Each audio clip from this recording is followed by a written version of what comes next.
All right.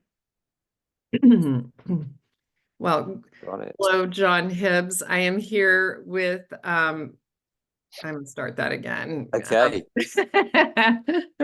I am so excited to talk to you, John Hibbs. And if you could just introduce yourself a little bit about what you're currently working on and with and creating in the world, I would love to have you introduce a little bit about yourself. Thank you. And I am equally excited to be here with you, Carrie, as well. Um, my name is John Hibbs. I come from the beautiful island of Guernsey, and I run a company called Coefficient. And what we do is we measure the performance of organizations, but from the perspective of the employee, the human perspective. And we think this can be really powerful for organizations.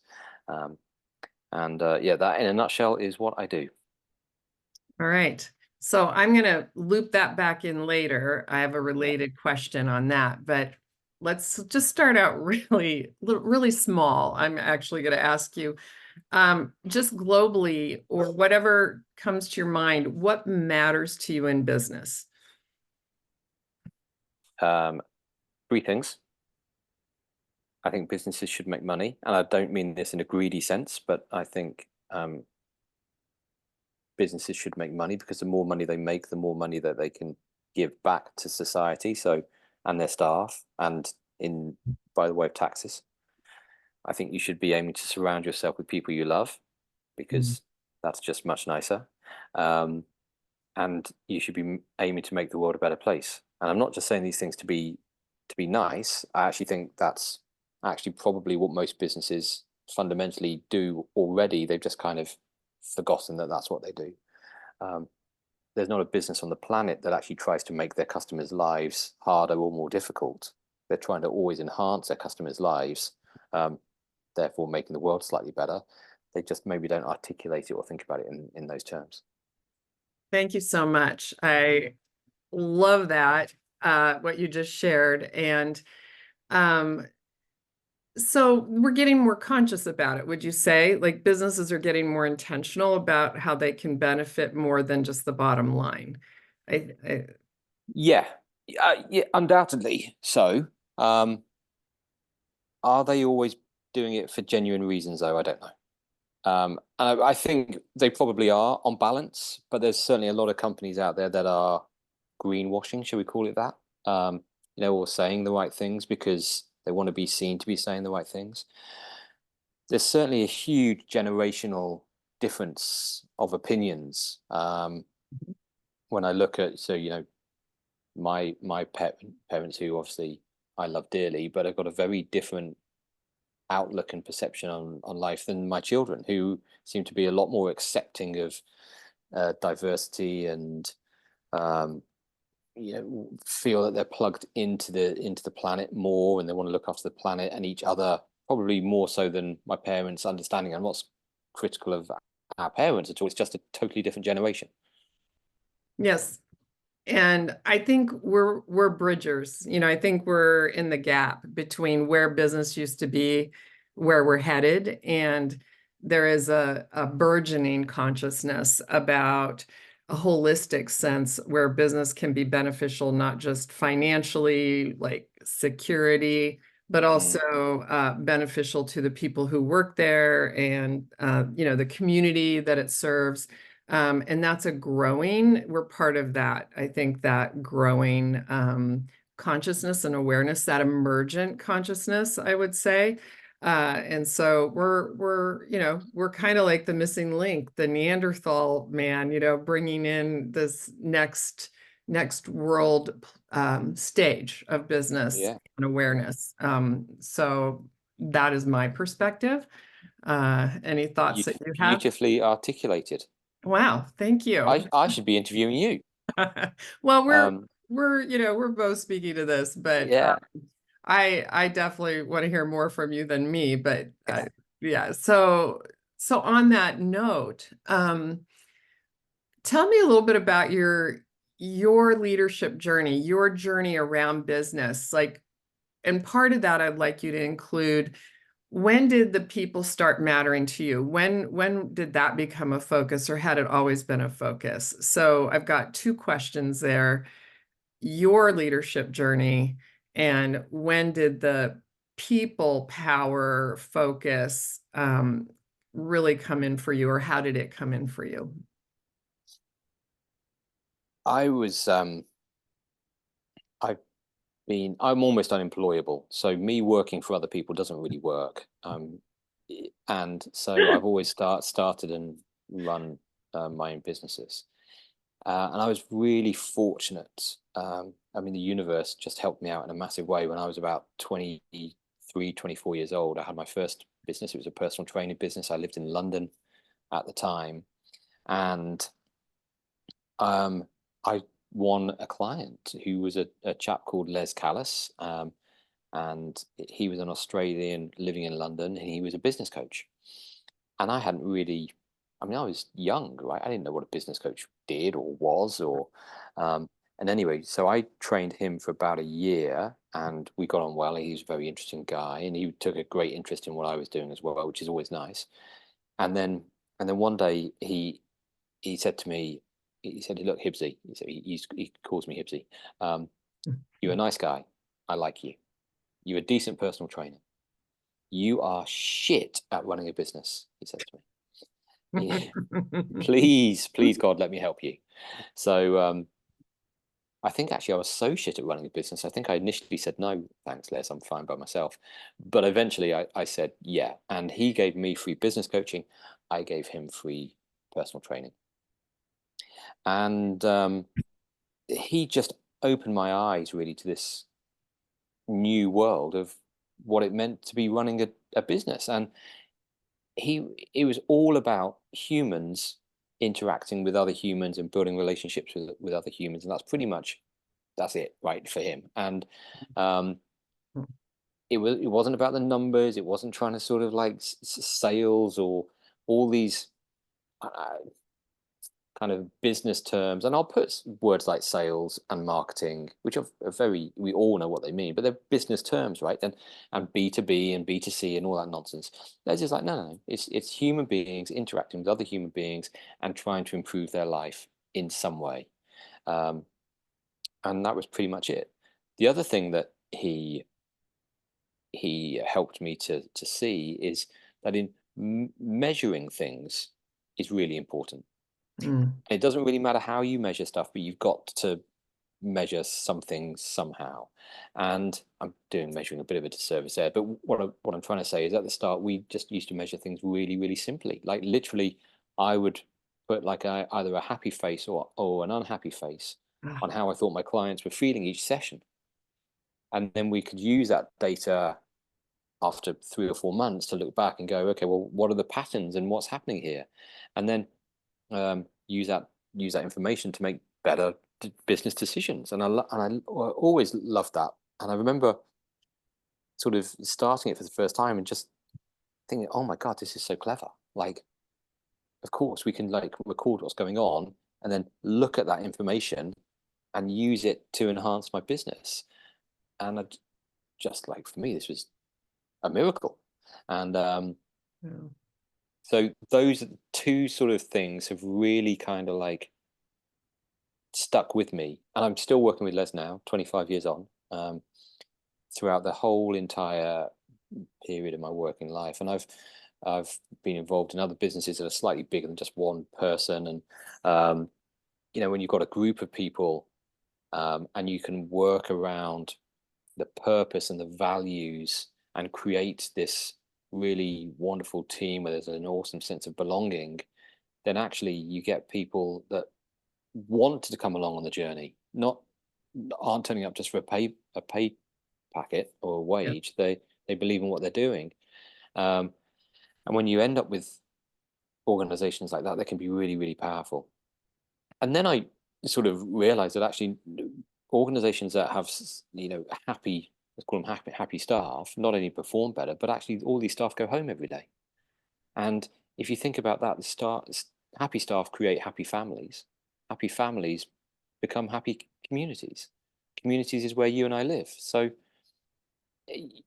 businesses really are, or really can be, a multi-win vehicle for a much better and happier life for all of us. I just think it needs a bit of a reframing. Well, you just answered one of my questions is what is the role of business in society, or what is the role of business? And you Well, I'll mentioned go back to my earlier, first answer. yeah, Make money, surround yourself with people you love, and make the world a better place. yes, yeah. And that's a different consciousness and awareness for leaders. And I think it's catching. Certainly the younger generation is all about it, right? It's like quality of living. And I I think you expressed or shared this when you met the business coach Les, and he went, it's about people to people. And then when you said, oh, and then there's this, how do we measure that? And it's Yeah, this light that got ignited in you.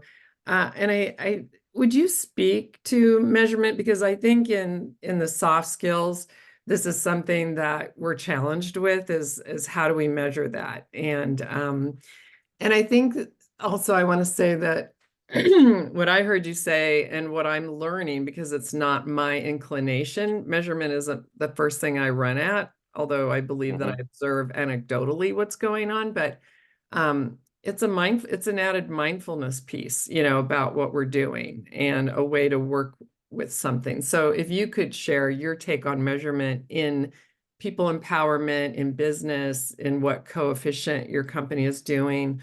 Yeah, tell us more about yeah. So, so um, a lot of my thinking is it's really high level, like conceptual thinking, and I think that's unusual for most people.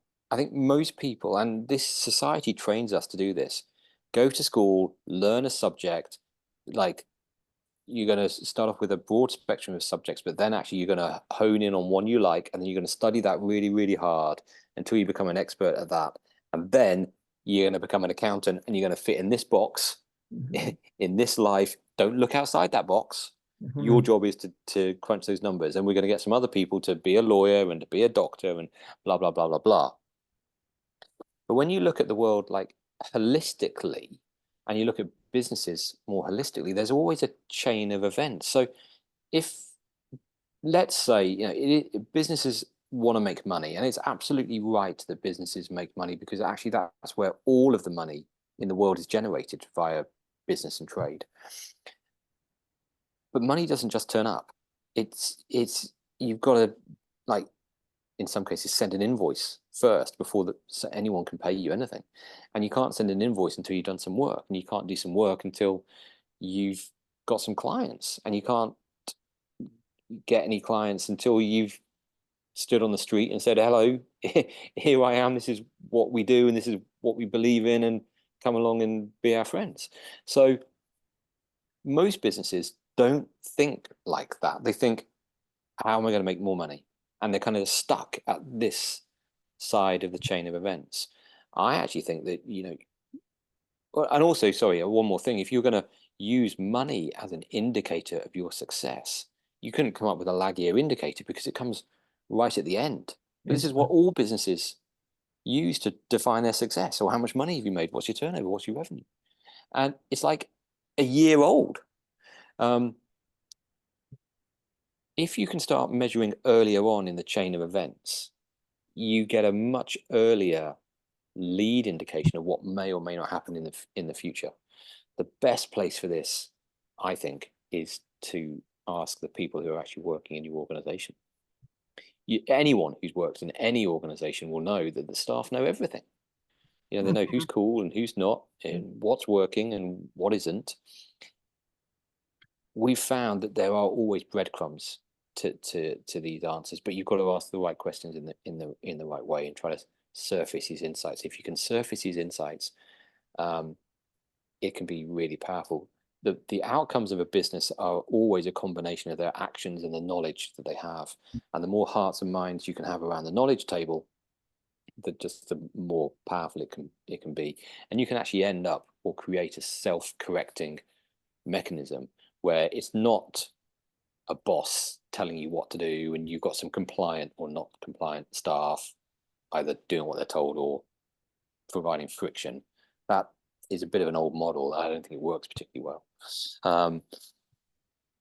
So I mean, so now what Coefficient does is we're able in quite a clever way to surface those insights from the staff, and we have a team of great advisors with amazing backgrounds, far smarter than I am, that help us design that and how it works. So I am a huge proponent of talking to the staff. I've always seen that as a huge miss for executive senior leadership. They talk to each other in their insular way, their board members, the stakeholders. And this is a newer horizon, is like, what can you learn from the people delivering your service, and also how are we working together? So what can you just list a couple of insights that you offer leaders that they can, and how they can work with those? Like just, give a Yeah. couple of examples.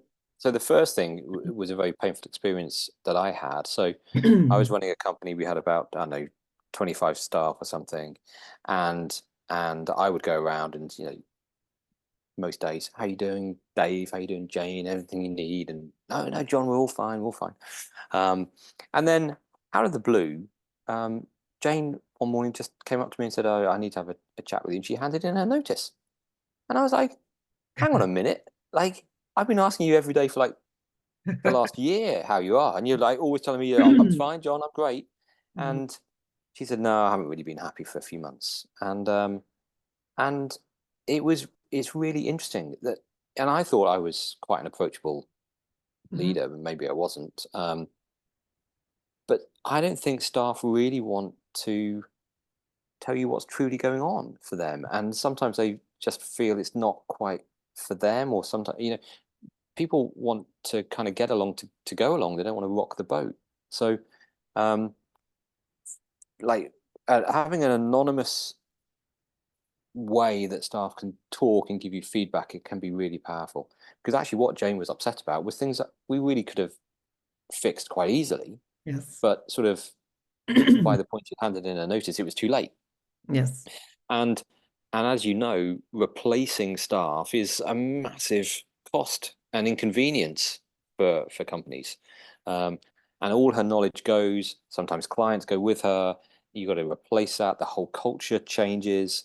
So it can be really painful. So we provide a sort of a completely anonymous feedback platform. The insights that we get are really quite interesting, and they are the same across all companies, all regions, like all sectors, and the high level feedback is leaders and staff are completely disconnected. They're like, leaders are usually completely out of touch, don't know what's going on, and they have very different perceptions about the organization, which is interesting because they're in the same organization, and I'd like to think that if they're looking at the same information, they should be a kind of arriving at the same perceptions about things. Yeah. So oftentimes, and this is a big jolt for the leaders of like, wow, I didn't know my staff felt like this. Yes. And actually, after sort of 6 months of communicating better, we usually find that they do become more aligned. When you've got these massive disconnects, they don't lead to happy organizations. You get, negativity, miscommunications, and all of that kind of like sluggishness that just slows down business. The other thing, the lowest scoring factor that we measure is always sleep. By some margin. Sleep is a massive issue for a lot of people. And I know that companies can't directly influence sleep, and there's probably a lot of leaders out there that were like, no, I pay someone to turn up at 8 and work till 5, and what they do in their own time is up to them. But actually, the moment that someone who's really tired walks through your door, it becomes your problem. Like, they're making mistakes on your time, and what it's. I mean, we've all had periods in our life where we're not sleeping well or we're tired. We know how negative it can affect all aspects of our lives, not just concentrating at work, but talking to colleagues, snapping to colleagues when you're Yeah. tired, and all sorts of things. That is, yeah. Well, then with all of the insights and the information, the leadership can find ways if they want to address it or support it, with that information, and so you really talked about this perception gap and between leadership and employees and team members, and there's almost that has interested me, and I haven't really dived in deeply as deeply as I'd like, but it's almost like there's a sound barrier where people just aren't used to or feel full permission to speak openly with their senior leadership. And I've encountered that myself with my team, and I've really worked at asking questions in a way that they could give me feedback that would be a diplomatic way and build a ramp to that. But it is I think that's something the younger generation is bringing. They're so openly communicative and Yeah. authentic that I think it's almost probably abrupt for some of us. It's like, whoa, you just said that to me. And I've done some work with teens recently, and I'll ask them, so what's your topic that you're speaking on? And they'll go, why? Why do you want to know? And I'll go, Mm. it's a legitimate question. They're asking, why should they share that with me? And I'm like, two reasons. First, I'm genuinely curious, like about what you have to share, and I want to hear about it. And secondly, I want to see if there's any way I can support you in delivering your message, or not. I will learn something from you. So, but it's there's an authentic, they don't the younger generation, I'm talking teenagers that I've been around recently, don't seem to have that kind of communication barrier or propriety, that you don't Mm. really speak truth to or speak openly. And one other note on that, I picked this up, I think it was from Fierce Conversation, somewhere along the line. I picked up that if you have an open, authentic interaction with an employee who reports to you, odd expression, but who works on your team, um, I often will feel worse when they leave my office because I just heard how I let them down or how it was challenging for them, and they feel great. And so I was like, oh, good, I'm doing my job. When I feel a little worse about myself, my ego Mm. took a little hit, and yet they walk out and they learn then that they can trust that there's not gonna be a retribution for speaking openly and honestly. And I think people don't know if it's safe or trustworthy to do that, if I really tell the Um, yeah, I'm sure they truth. don't. I'm sure the fear is really high, because of course their boss has ultimate control. If you say something that he or she doesn't really like, I mean, they could sack you, right? And Yes. that would be an inconvenience. Um, so Yeah. it's how you know I, it's an interesting conversation to have about the structure of businesses, and how they work, and the rights of staff and leaders, and even having leaders and a boss is it the best way of running organizations? I don't know. Maybe it was a generation ago, but maybe it's different now. When you think about the best performing teams, and you look at sports teams as an analogy, uh, you have different types of players in different positions that all have to work well and be leaders all the time. Mhm. Uh, and followers all the time. It's not about one person standing at the top pointing and directing and telling people, what to do. Yes. So I think, we historically we have a hierarchical model of We leadership do. top down, and that's what's breaking down now. That's what's starting to disintegrate or devolve, is that hierarchical and coming more concentric, right? Like it's like, how do I talk? So, measurement, thank you for sharing that you bring this tool to close the gap and the disconnect and in that conversation. And I wonder about in your journey and working with this people power, that might not be the right way to say it, but empowering companies, organizations through empowering those connections and those insights and those measurements. Um, did you have any lessons that you learned around your own leadership or leadership in general, or, teaming in your journey to get where you are today? Um, well, probably. I mean,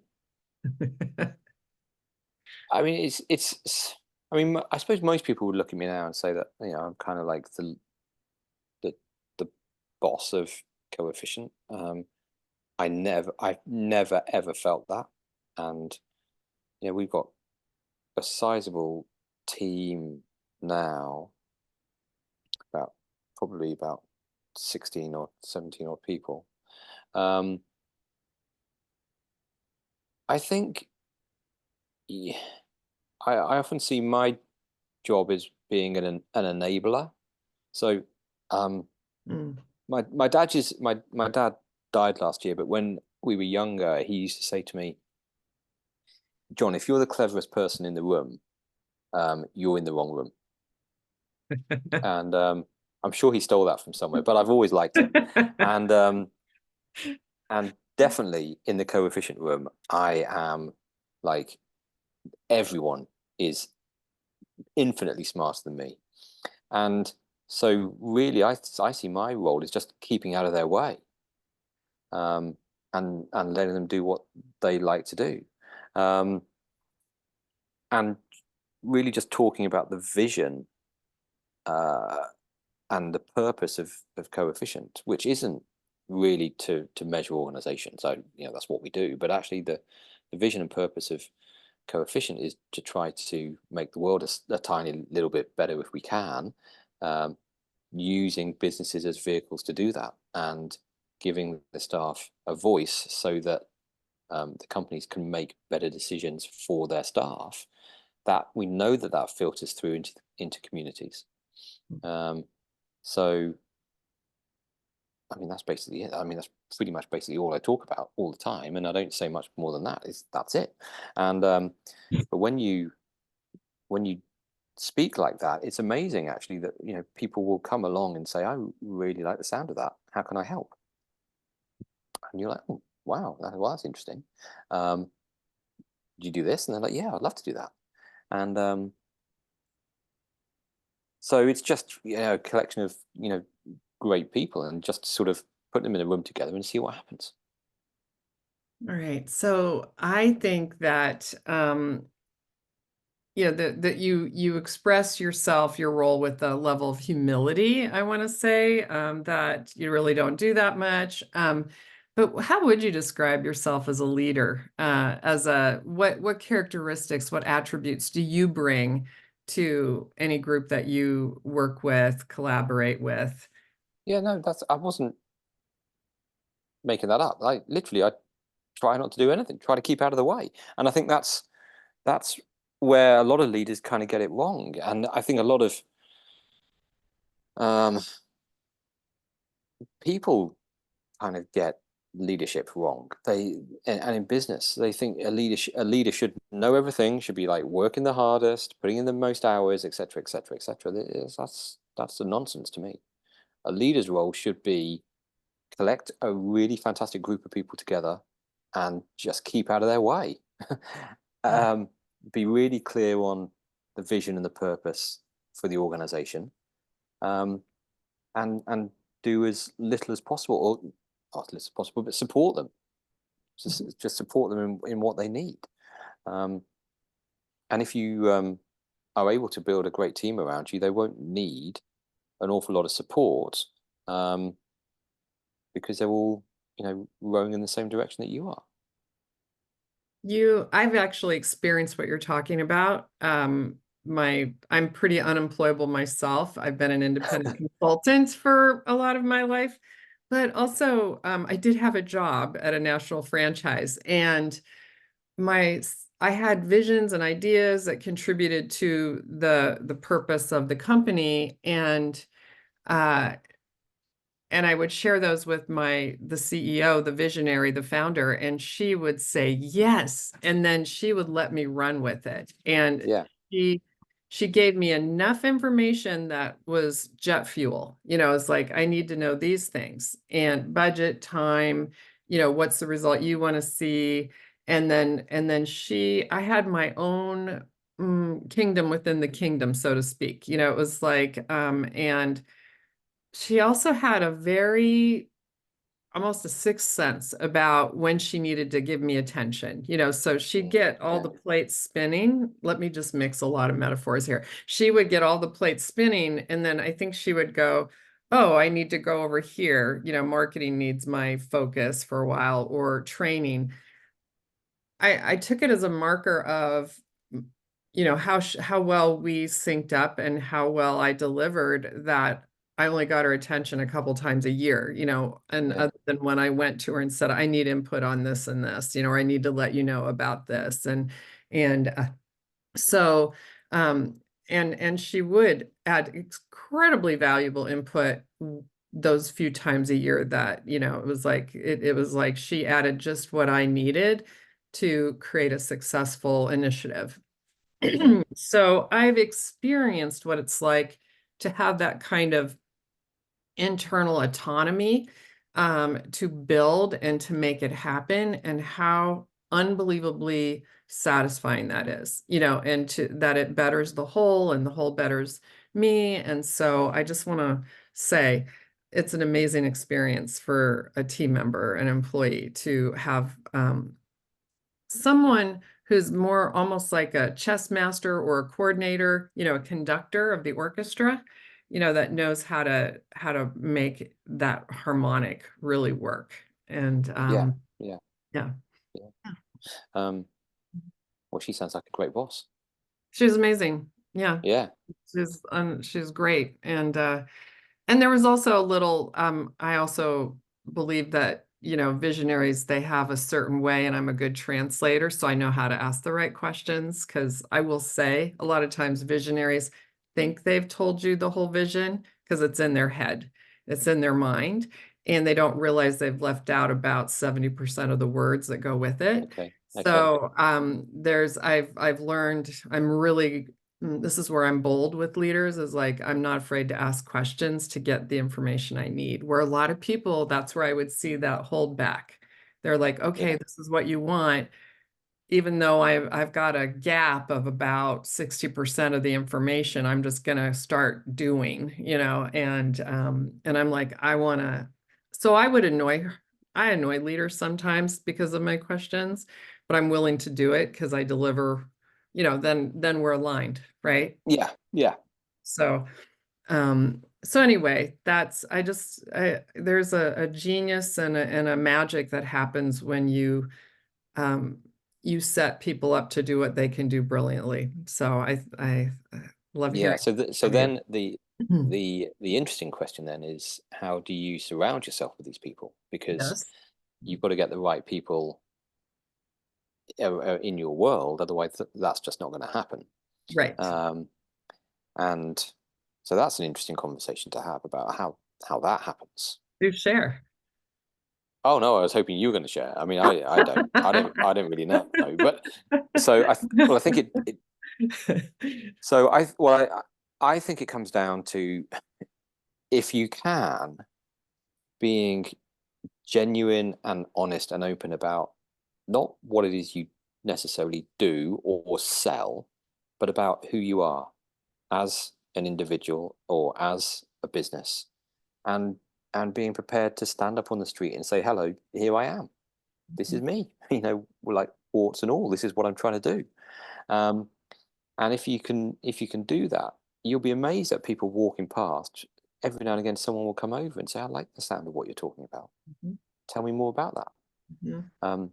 And then you get like a really fantastic conversation. Um, and out of that conversation, something usually happens. And they either become an employee, or they become a collaborator, or at the very least, they become an ambassador for you. Yes. And if we can, from a business point of view, if you can create a world where you're surrounded by ambassadors, well, that's fantastic, because they support you, they like to pay you for what you're doing, they talk positively about you to other people, and they bring more people like you to the table. So I think I said at the very start of the conversation about my three sort of things: making money, surrounding yourself with people you love, and making the world a better place. Well, you can't surround yourself with people you love or that love you back unless you are really honest about who you are. Mhm. It doesn't matter who you are, Yes. right? You could be whatever. Um, I mean, take a really silly example, but if you're like, well, I'm John and I only ever wear blue. That's just I always wear blue. I never wear red. Then you're going to end up with people who like blue around you. Mhm. If your color is red, you're going to end up with people who like red around you. And we like to be surrounded with people who think the same way as us, right? Mhm. So there's a magnetism, when you have a passion, a vision, you can articulate it, you're on the street corner sharing that. There's, that the person that is a match for that is, they're going to hear it. It's going to click Yeah. somewhere and they're drawn in. Have you ever had uh an experience where someone came in to contribute, and then there was a divergence, in the vision that you hold, and that where they want to go with it, and you need to depart or Hmm. separate. Have Hmm. you ever encountered that? Of course. Yes. And Like so, we're human beings, right? yes. And we evolve at different speeds and different times, and things happen to all of us. And so yeah, that does happen. And how do you address that? How do you have that conversation with someone when it's the end of the road, kind of, and what you can do together? Mhm.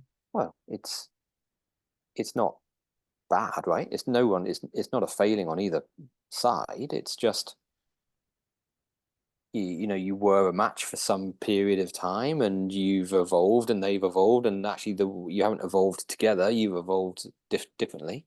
Um, Actually, one of us has to kind of keep going and doing what we're doing in one way, and whether it's like time for you to leave or time for them to leave, or um, you both to leave, just got to work that out. Now, from a sort of,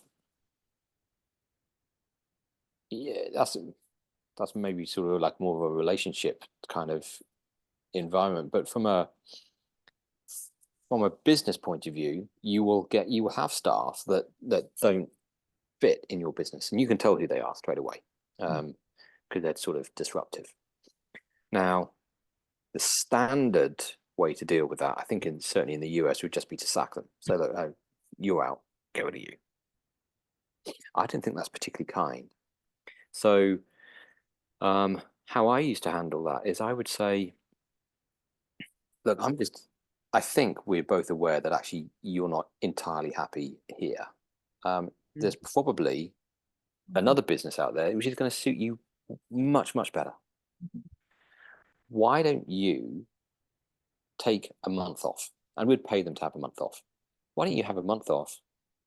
Think about your life and where you want to go and what you want to do. If you do want to come back and work here with us, um, then that's fantastic. But we're going to have to work out some way of working together. And I'm happy to work with you on that. But if you don't, that's fine too. Um, in fact, if you don't, I'll help you find another job. So have a month off. Don't worry about work. Think about your life, and then come back and talk to me. Um, And I found that used to work quite well. Thank you for sharing that.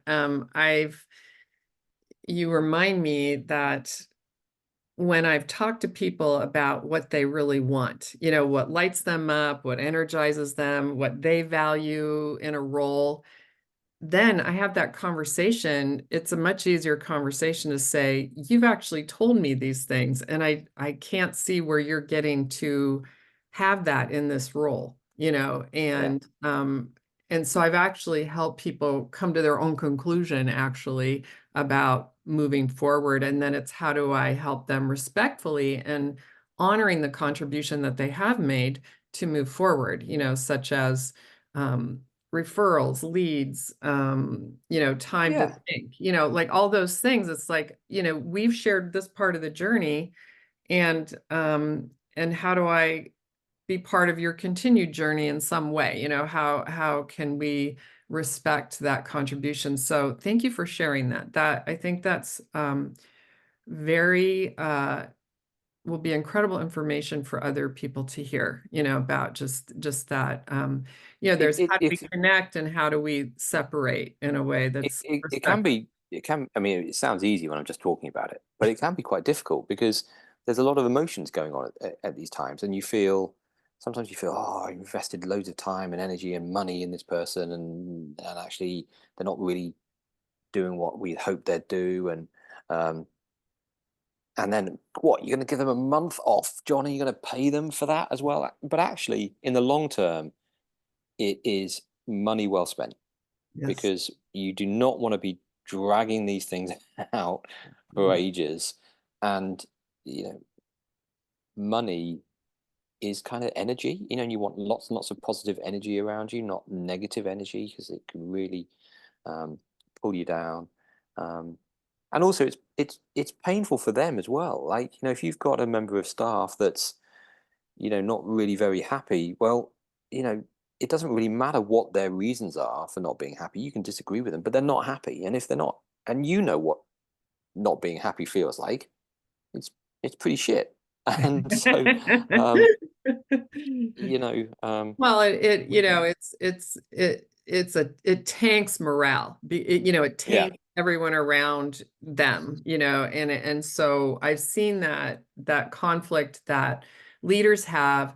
Well, this person really performs. They're one of my top salespeople, but then meanwhile, the morale of everyone else is just continuing to notch down, and so it's holding out for that bottom line monetary. And then I've mm, heard over and over again that as soon as that dissatisfaction moved out of the team or the organization, there was a buoyancy. It was like, whoa, the team got energized. And when you're trying to hold on way too long to something that's mm, no longer a fit, let me say it that way. yeah. I think there's a stat like it only takes one person in a team of 12, like one negative person to bring the whole team down. Yes. Um, Something like that. Yeah, no, it's a damper, and it Yeah. dampens morale, energy, open communication, it goes on and on. And I'll just share this. This won't be in it, but it's like one of my mentors used to say, it only takes one person to shit in the hot tub, Yeah. and it's like And then just clear it party's out. over. Right? Yeah. Party is over, it's like, yeah, that's a good metaphor. So to honor our time, I would love you to share again. You have your own leadership template. Could you I share that do. with us? I'd love to. So this is my Monergy flow, and it illustrates quite a lot of the things that I've been talking about. Um, so firstly, everything is a flow, or a chain of events, like literally everything. Our lives. Um, there's this wonderful word which I only learned recently, skein, Skein, and it means like a ball of thread, or yeah, that's it, yeah. And but it also means an interconnected sort of Oof. chain of events, and it's wonderful, isn't it? So, like, I've Yeah. got my skein and you've got your skein, and if we think about two threads, for this 1 hour right now, but actually for the last few month or so, since we've known each other, our threads are combined, and when you combine two threads, they become stronger, don't they? Yes. And they turn into rope. And it's not just individuals who have skeins. Other things have like businesses, corporations, like institutions, nations. They all have skeins, and it can be really powerful when you bring your little skein into a much larger skein. But so this monetary flow gives a typical skein or sequence to a business. Businesses want to make money. Here on the left-hand side, I think it's absolutely right that they do. We've spoken about this already, but money doesn't just turn up, so they have to sell something to somebody. I think the days of selling products and services are nearing an end. What we're selling really are experiences all the time. So, we are both having this wonderful experience of talking to each other on our computers, which are products. So, we bought this product, but actually we don't use it as a product. We use it for experiences. And to sell experiences to ambassadors and people who like you, you have to do some marketing, M for marketing. We spoke earlier about how I think standing on the street and saying, hello, I've got something to sell, I think is weak, but standing on the street and saying, hello, here I am, is really strong. Allows you to surround yourself with people that you like. To be able to do that as a business with any authenticity, you need to have a brand, B for brand. And brand is just basically your personality. What you stand for, what you believe in, what you're put up with, all that sort of stuff. But I would argue quite strongly that businesses can't have a personality, because when you strip away the components of a business, they're nothing more than a legal entity, a piece of paper. And actually, so it's not the business that has the brand, although we often think that it is. It's the humans inside the business that have the brand and the personality and the values and the ethics. And that all starts with a very clear purpose. Like, why are you getting out of bed in the morning? What are you as a business trying to achieve in the world? How are you helping other people? And if you can be clear about that, then you end up surrounding yourself with the right people. If you've got the right humans, if you've got the right humans in your organization, then you've got a very clear brand. A clear brand allows you to stand on the street and say, hello, here I am. And you can sell more experiences to more people who like you, and that's how you make money. And then I think once you've made any more money than you need, what you should be doing is reinvesting that back into the start of the chain of events that are your humans. With N for nurture, you should nurture your humans, provide them with meaningful connections around a purpose, a secure future. That's really important. So many people now are worried about their future and what's in store, and of course, meaningful work and love. Love for me is like a massive driver, and I think it's one of the if not the key driver for human behavior. We love to feel loved. We love to give love in return.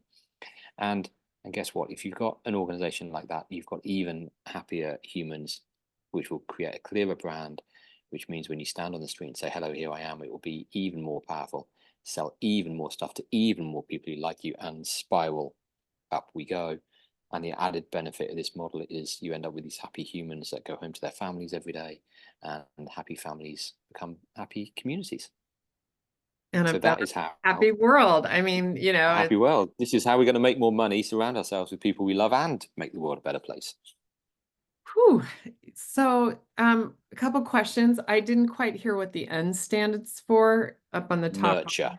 Nurture. Thank you. Nurture. Sorry. Yes, that was me mumbling in excitement. Oh, and your lovely accent for Americans. So nurture, and then meaningful connection and work, and then that love quotient. Love is such an unusual word to be used in business. Can you define love more? Could you give us more of a definition of love when you use that word? Um, well, yeah, I don't think it's that unusual, is it? I Certainly haven't not. seen it as listed as many of people's skills or goals in business. No, well, I suppose you're right, but it's okay. So you're right, but I suppose it's wrong that it's not, because when when we really ask ourselves why we are doing anything at all, really, when we get back to it and we keep asking why are you going to work? Literally, why? And it's not okay to make money. Well, why do you want to make money? And when we really get back to it and we really unpeel that onion, pretty much it all comes back down to love. You either love your family, or you love yourself, or you love your kids, or that's really why we do anything at all, I think. Well, and we've we inherited a program that work is separate from family, from personal, and what's happening here, again, being part of this bridge is like, no, how do we integrate? How do I get to be who I am everywhere, right? Like, on Sunday, Yeah. on Saturday night, during the work week, how do I get to show up in my life in a way that enlivens me no matter where and what day of the week it is and what environment I'm in. And my language may change a little, with my Mhm. friends, or the way I express myself. It'll adjust, right, to different settings. But my authenticity and what I'm connected to and how I connect with others and how they connect with me, that having that more consistent, holistic, connected experience everywhere in my life, is I want to say an antidote to all of our ills, many of our ills of depression and anxiety and all those kinds of things. So anyway, this is, how do we, so you answered my question. I was going to ask you, where do you see business heading? And you may add more, but this Monergy flow, when did you come up with this, or how did you come up with this, by the way? Um, so I would measure. I like to measure things, as you know. So I would be measuring, well, how much money have we got in the bank, um, and then how many invoices have we sent out, and how much work in progress have we done, how many clients are in our pipeline to come in, like how many quotations have we sent out, and I realized there was this flow, and so that's like the main flow across the bottom there.